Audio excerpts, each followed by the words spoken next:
अथाष्टचत्वारिंशोऽध्यायः 48वां अध्याय। शुक्राचार्य की अनुपस्थिति से अंधकादि दैत्यों का दुखी होना। शिव के उदर में शुक्राचार्य द्वारा सभी लोकों तथा अंधकासुर के युद्ध को देखना और फिर शिव के शुक्र रूप में बाहर निकलना। शिव पार्वती का उन्हें पुत्र रूप में स्वीकार कर विदा करना। व्यास जी बोले, हे महामुने, रुद्र के द्वारा शुक्राचार्य के निगल लिए जाने पर महावीर उन अंधकादि दैत्यों ने क्या किया, आप उसे कहिए।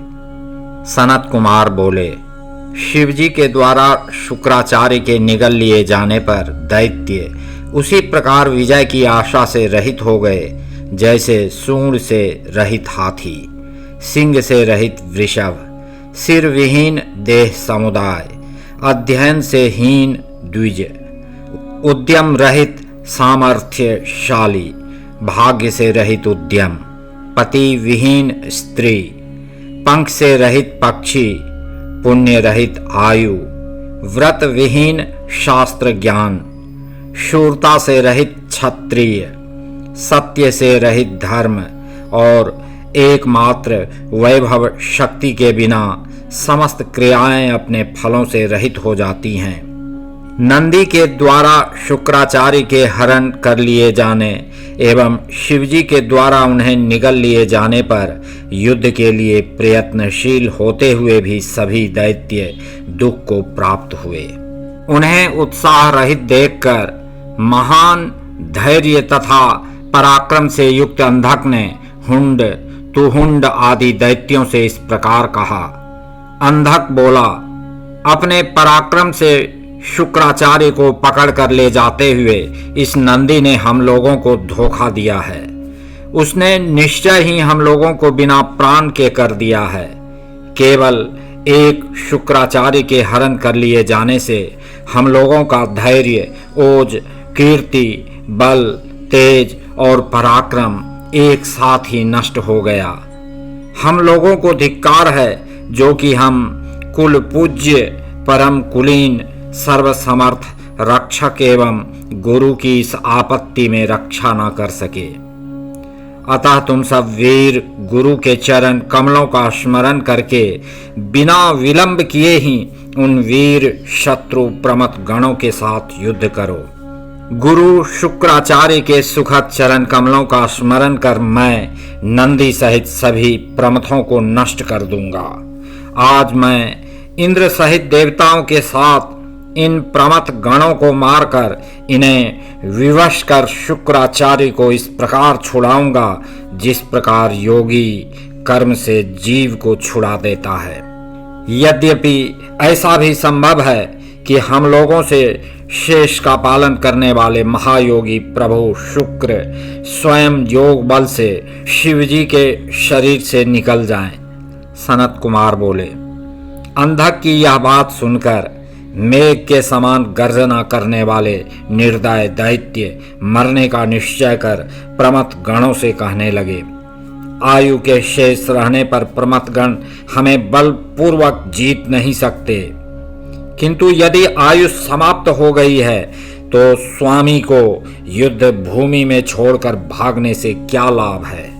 अत्यंत अहंकारी जो लोग अपने स्वामी को छोड़कर चले जाते हैं वे निश्चय ही अंधता मिश्र नरक में गिरते हैं। युद्ध भूमि से भागने वाले अपयश रूपी अंधकार से अपनी ख्याति को अत्यधिक मलिन करके इस लोक एवं परलोक में सुखी नहीं रहते हैं। पुनर्जन्म रूपी मल का नाश करने वाले धरा तीर्थ युद्ध तीर्थ में यदि मनुष्य स्नान कर लेता है तो दान, तप एवं तीर्थ स्नान से क्या लाभ। इस प्रकार उन वाक्यों पर विचार कर दैत्य तथा दानव रणभेरी बजाकर प्रमथ गणों को युद्ध भूमि में पीड़ित करने लगे। युद्ध में उन्होंने बाण, खड्ग, वज्र, भयंकर शिलीमुख, भुषुंडी, भिंदीपाल, शक्ति, भाला, परशु, खट्वांग, पट्टिश, त्रिशूल, दंड एवं मुसलों से परस्पर प्रहार करते हुए घोर संहार किया। उस समय खींचे जाते हुए धनुषों, छोड़े जाते हुए बाणों, चलाए जाते हुए भिंदीपालों एवं भुशुंडियों का शब्द हो रहा था। रण की तुरहियों के निनादों, हाथियों के चिंगाड़ों तथा घोड़ों की हिनहिनाहटों से सर्वत्र महान कोलाहल मच गया। भूमि तथा आकाश के मध्य गूंजे हुए शब्दों से साहसी तथा कायर सभी को बहुत रोमांच होने लगा। वहां हाथी घोड़ों की घोर ध्वनि से स्पष्ट शब्द हो रहे थे, जिनसे ध्वज एवं पताकाएं टूट गईं तथा शस्त्र नष्ट हो गए। खून की धारा से रणस्थली अद्भुत हो गई। हाथी, घोड़े एवं रथ नष्ट हो गए और युद्ध की पिपासा रखने वाली दोनों ओर की सेनाएं मूर्छित हो गईं। हे मुने, उसके बाद नंदी आदि प्रमथ गणों ने अपने बल से सभी दैत्यों को मारा और विजय प्राप्त की। इस प्रकार प्रमथों के द्वारा अपनी सेना को विनष्ट होता हुआ देखकर स्वयं अंधक रथ पर आरूढ़ हो शिव गणों पर झपट पड़ा। अंधक के द्वारा प्रयुक्त किए गए बाणों तथा अस्त्रों से प्रमथ गण इस प्रकार नष्ट हो गए, जिस प्रकार वज्र प्रहार से पर्वत एवं पवन से जल रहित मेघ नष्ट हो जाते हैं। अंधक ने आने जाने वाले दूरस्थ एवं निकटस्थ एक एक गण को देखकर असंख्य बाणों से उन्हें विद्ध कर दिया। तब बलवान अंधक के द्वारा नाश को प्राप्त होती हुई अपनी सेना को देखकर स्वामी कार्तिकेय, गणेश, नंदीश्वर, सोमनंदी आदि एवं दूसरे भी शिवजी के वीर प्रमथ तथा महाबली गण उठे और क्रुद्ध हो युद्ध करने लगे। उस समय गणेश, स्कंद, नंदी, सोमनंदी, नैगमेय एवं विशाख आदि उग्र गणों ने त्रिशूल, शक्ति तथा बाणों की वर्षा से अंधक को भी अंधा कर दिया।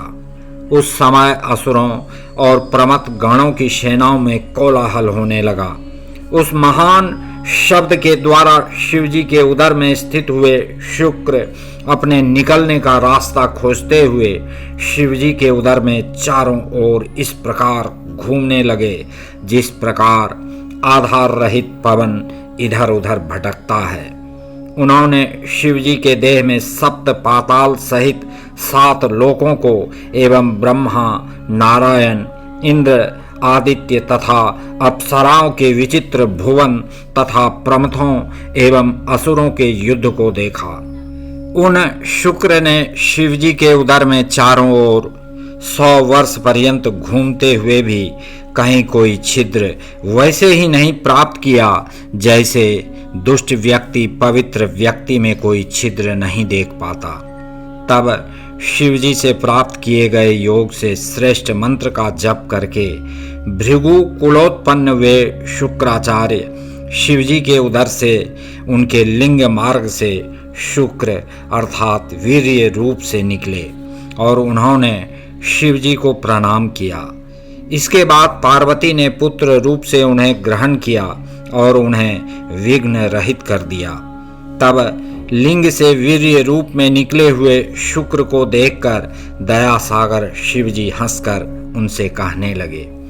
महेश्वर बोले, हे भृगुनंदन, आप मेरे लिंग से वीर्य रूप में निकले हैं, इस कारण आपका नाम शुक्र हुआ और आप मेरे पुत्र हुए।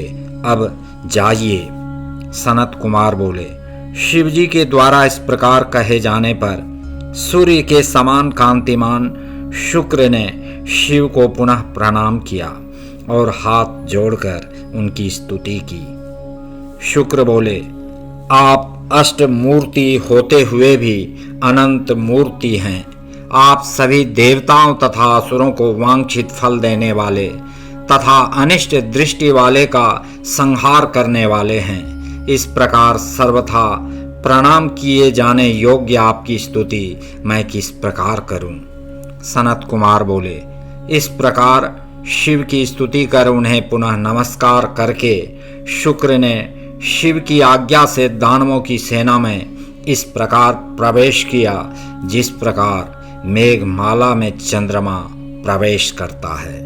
हे व्यास जी, इस प्रकार मैंने युद्ध में शिवजी के द्वारा शुक्र के निगल जाने का वर्णन किया। अब उस मंत्र को सुनिए जिसे शिवजी के उदर में शुक्र ने जपा था।